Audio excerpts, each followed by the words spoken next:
చూస్తున్నారు కదా, ఈ రెండు నీటి ఏనుగులు అంటే హిపోపొటమస్లు. ఇది వచ్చేసి ఆడది, పక్కన ఎన్క్లోజర్లో ఉన్నది మగది. రెండు కమ్యూనికేషన్ చేసుకుంటున్నాయి. ఇది వచ్చేసి giraffe. And welcome back guys, welcome back to nomad in Uncharted. అందరూ హంపి అనగానే ముందుగా అందరికీ గుర్తొచ్చేది రాతిరథం, మ్యూజికల్ పిల్లర్స్, అలాగే అందమైన శిల్పాలు, లెక్కలేనన్ని గుళ్ళు.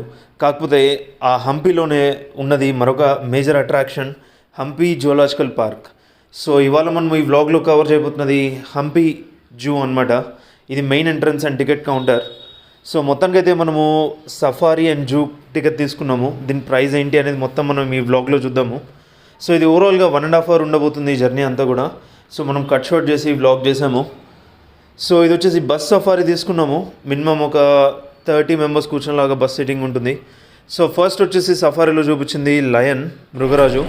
ఇక్కడ చూస్తున్నారు కదా, ఇవి మంచిగా లంచ్ అవర్ అయిన తర్వాత హాయిగా పడుకున్నాయి తినేసి. అండ్ నెక్స్ట్ వెళ్ళిందైతే పులి. పులి ఇలా రోడ్ పక్కన పడుకొని ఉన్నది. సో ఎంత అరుస్తున్నాడో లేవట్లేదు.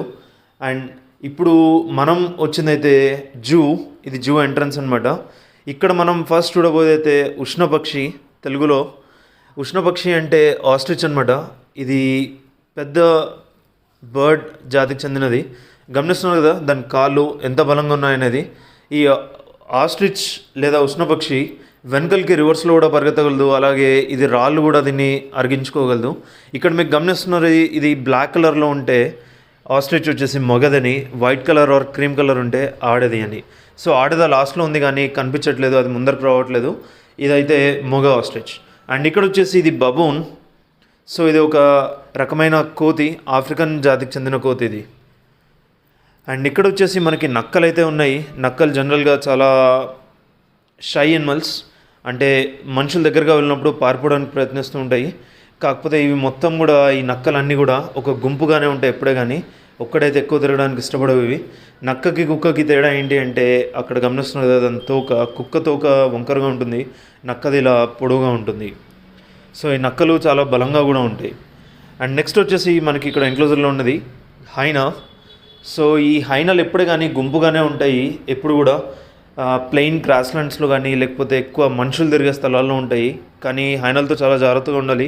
ఇవి ఎక్కువగా అటాక్ చేసే ఛాన్సెస్ ఎక్కువ ఉంటాయి. చిన్నపిల్లల్ని కూడా ఎత్తుకుపోయే ప్రయత్నిస్తూ ఉంటాయి. సో ఇది వచ్చేసి నెక్స్ట్ ఎలుగుబంటి. ఈ శాంచరీ అంతా కూడా ఈ ఎలుగుబంట్ల ప్రొటెక్టెడ్ సైట్లోనే ఉంది, ఒక ఫారెస్ట్ లోపలే ఉంది. సో కాబట్టి ఫీల్ అయితే చాలా గ్రేట్గా ఉంది. దాని గోర్లు సరే ఎంత బలంగా ఉన్నాయని. సో ఎలుగుబంటి చాలా డేంజర్ ఇది. అండ్ నెక్స్ట్ వచ్చేసి లెపర్డ్. ఇది లెపర్డ్ అంటే చిరుతపులి. ఎక్కువగా ఇండియన్ సబ్ కాంటినెంట్లో కనిపిస్తూ ఉంటుంది. ఆఫ్రికాలో అయితే చీతాస్ ఉంటాయి, కానీ మన ఇండియన్ సబ్ కాంటినెంట్లో అయితే ఎక్కువగా లెపర్డ్స్ అనేవి ఉంటాయి. నెక్స్ట్ వచ్చేసి ఇది లయన్ ఎన్క్లోజర్ అనమాట. ఈ లయన్ ఎన్క్లోజర్లో 2 ఉన్నాయి, మగ సింహం అలాగే ఆడసింహము. సో అక్కడ గమనిస్తున్నారు కదా, అండ్ ఆ 2 కూడా ఆడవి, అంటే శివంగులు. ముందర అక్కడ గమనిస్తున్న గ్రీన్ కలర్ది మొత్తం కూడా వాటికి సంబంధించిన డెన్ అనమాట. ఇంకా 2 లోపల ఉన్నాయి. సో ఇలా టఫ్ అండ్ గ్లాసెస్ ఇలా మొత్తం కూడా కవర్ చేస్తారు దీన్ని పూర్తిగా, ఈ ఎన్క్లోజర్ అంతా కూడా. అండ్ సఫారీకి వెళ్ళడానికి మనకి ఇక్కడ ఈ జూలో ఆప్షన్స్ వచ్చేసి ఇలా ఓపెన్ టాప్ జీప్ ఒకటి, అక్కడ ముందర వెళ్తున్న క్లోజ్డ్ బస్ ఒకటి. సో వీటి ప్రైజింగ్స్ వేరువేరుగా ఉంటాయి. నెక్స్ట్ వచ్చేసి మనం వెళ్ళబోయేది బర్డ్స్ ఎన్క్లోజర్, ఇది మేజర్.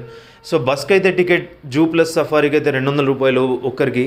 అలాగే ఓపెన్ టాప్ జీప్కి అయితే మనకి 3000 rupees for 10 members.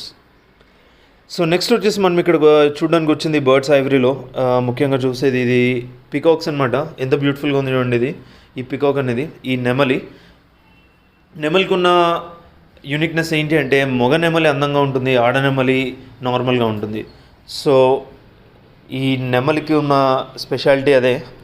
And next వచ్చేసి ఇది రిగర్స్. చూడడానికి లవ్ బర్డ్స్లో ఉన్నాయి, అక్కడ జూమ్ చేస్తాను గమనించవచ్చు. సో చిన్నగా కూడా ఉంటాయి పక్షులు. అండ్ ఇవి వచ్చేసి గ్రాండ్ ప్యారెట్ అంట. సో ఇక్కడ ఉన్నది మగది. ఇది చాలా బ్యూటిఫుల్గా ఉంది. దీని శబ్దం అంతా కూడా చాలా డిఫరెంట్గా అనిపిస్తూ ఉంది. ఇది చూడడానికి మామూలు చిలుకనే కానీ, కాకపోతే బలం కానీ లేకపోతే ఇది సైజ్ కానీ చాలా పెద్దగా ఉంది ఇది, గమనించండి. అండ్ ఇప్పుడు ఈ పక్షుల్ని ఎలా గుర్తుపట్టచ్చు అంటే, వాటి ముక్కు యొక్క షేప్స్ని బట్టి, అలాగే అవి వాటి ఆహార శైలిని బట్టి, తర్వాత వాటి కాళ్ళను బట్టి ఇవన్నీ కూడా కేటగరైజ్ చేసి ఇక్కడ చెప్తూ ఉన్నారు ఈ బోర్డులో పూర్తిగా కూడా. ఇవి ఆన్ ల్యాండ్ వాటర్ పక్షులు అనేది కూడా డిఫరెన్సియేషన్ అవుతుందన్నమాట. నెక్స్ట్ వెళ్ళేది టర్టిల్స్. కన్నడలో ఆమెగలు అంటే తాబేలు అనమాట. సో ఈ తాబేలలో ఇక్కడ 2 జాతులు ఉన్నాయి. ఒకటి వచ్చేసి ఎర్ర తాబేలు అండ్ ఇంకొకటి వచ్చేసి నక్షత్ర తాబేలు. 2 కూడా ఎండేంజర్డ్ స్పీసీసే. ఇది వచ్చేసి రెడ్ ఇయర్డ్ స్లైట్ టర్టిల్ అంట. సో ఇక్కడ చూద్దాం ఒకసారి మనము. సో చూడడానికి చాలా అందంగా ఉంది ఇది. ఈ తాబేలు అయితే గమనిస్తున్నారు కదా, ఎక్కువగా ఏషియన్ సబ్ కాంటినెంట్ చెందినవి ఇవన్నీ. అక్కడ చిన్న ఐలాండ్ పైన కూర్చొని ఉన్నాయి ఇవి. అండ్ ఇవి వచ్చేసి నక్షత్ర తాబేలు అనమాట. ఎక్కువగా మనకి ఆంధ్ర రాష్ట్రంలో కనిపిస్తూ ఉంటాయి. నెక్స్ట్ వెళ్ళే ఎన్క్లోజర్ వచ్చేసి మొసళ్ళు, క్రొకడైల్స్. ఇది మార్ష్ క్రొకడైల్ అంట. చూడ్డానికి చాలా బలంగా, పెద్దగా, పొడవుగా, లావుగా కూడా ఉంది ఈ మార్ష్ క్రొకడైల్స్. ఒకసారి చూద్దాం మనము దీన్ని జూమ్ చేసి. సో ఎన్క్లోజర్ మొత్తం కూడా దగ్గర దగ్గర ఒక 10-12 మొసళ్ళు అయితే ఉన్నాయి ఎన్క్లోజర్ లోపల. ఎక్కువగా ఈ మొసలి చర్మాన్ని లెదర్ కోసం ఉపయోగిస్తూ ఉంటారు. గమనిస్తున్నారు కదా అక్కడ ఎంత పెద్దగా పొడవుగా ఉన్నాయనేది. సో ఈ మొసళ్ళ యొక్క చర్మానికి మంచి డిమాండ్ ఉంది మార్కెట్లో, కానీ ఇల్లీగల్ అది. సో నెక్స్ట్ వచ్చేసి మనము ఇక్కడ ఒక చిన్న బ్రిడ్జ్ మాదిరిగా ఉంది. ఒక కేబుల్ బ్రిడ్జ్ అయితే కట్టారు ఇక్కడ జూలో. సో ఇలా ఒక చిన్న మినీ ఫారెస్ట్ లాగా చేశారు చెట్లతో అంతా.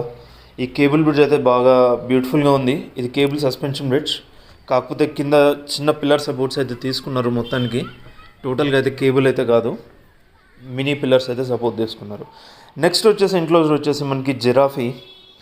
ఎక్కడ దూరంగా కనిపిస్తుంది కదా, సో ఒకసారి జూమ్ చేద్దాము. ఈ జిరాఫీ వచ్చేసి ఇంకా ఇది బేబీ జిరాఫీ ఇది.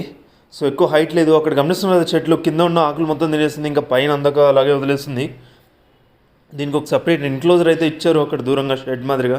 అందులో కూడా పూర్తిగా పైనే ఉంచారనమాట. దానికి సంబంధించిన ఫుడ్ అంతా కూడా అక్కడ గమనించవచ్చు. సో గ్రీన్ కలర్ది షెడ్ అనమాట అది. ఎందుకో మరి ఇది ఒక్కటే ఉంది ఇక్కడ. జనరల్గా ఏ ఎనిమలైనా కానీ 2 ఉంటాయి, మగది ఆడది. సో ఇక్కడ గమనిస్తున్నారు కదా, వాటి ప్యాటర్న్స్ బట్టి కూడా మనము అది ఏ పార్ట్ ఆఫ్ ద వరల్డ్కి చెందినదని మనము గుర్తించవచ్చు. ఇది వచ్చేసి వెస్ట్రన్ ఆఫ్రికాకు సంబంధించినది. సో ఈ కోడ్స్ని బట్టి మనము ఆ ఎనిమల్ ఎక్స్టింక్ట్ అయిందా లేదా అనేది కూడా చూసుకోవచ్చు. సో ఇక్కడ వేరు కోడ్స్ అయితే ఉన్నాయి. EX అంటే ఎక్స్టింక్ట్ అని, EW అంటే ఎక్స్టింక్ట్ వైల్డ్ అని, CR అంటే క్రిటికల్లీ ఎండేంజర్డ్, EN అంటే ఎండేంజర్డ్, VO అంటే వల్నరబుల్, నెక్స్ట్ NT అంటే నియర్ థ్రెటెండ్, నెక్స్ట్ LC అంటే లీస్ట్ కన్సర్న్. అంటే అంత ఎక్కువ టెన్షన్ తీసుకోవాల్సిన అవసరం లేదు అది. సో నెక్స్ట్ వచ్చేసి మన ఎన్క్లోజర్లో ఇక్కడ చూస్తున్నారు కదా, ఇది వచ్చేసి ఈ బేబీ నీటి ఏనుగు అంటే హిపోపోటమస్.